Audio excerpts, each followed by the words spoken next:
TET 2025 मधील 2270 उमेदवारांचे निकाल हे रद्द करण्यात आलेले आहे. तर महाराष्ट्र राज्य परीक्षा परिषदेने टेट 2025च्या निकालासंदर्भात महत्त्वपूर्ण निर्णय दिलेला आहे.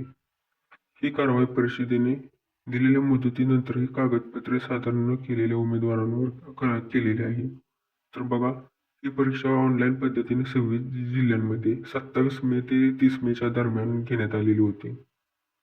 तर टेट परीक्षेचे निकाल तर ज्या उमेदवारांनी डी.एड. बी.एडचे कागदपत्रे आणि इतर कागदपत्रे अपलोड करण्याची सूचना काही उमेदवारांना SMS द्वारे दिलेली होती आणि तसेच ती ठरवून दिलेली मुदत देण्यात आली होती. त्या मुदतीत ज्यांनी कागदपत्रे अपलोड केलेली नाही अशा उमेदवारांचे निकाल हे रद्द करण्यात आलेले आहे आणि सदर यादी ही MESCE-Pune.in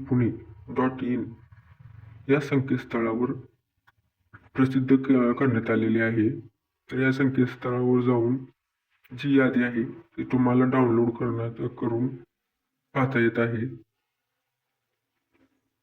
या रद्द करण्याच्या संदर्भात पुढील कोणताही विचार त्या उमेदवाराचा करण्यात येणार नाही.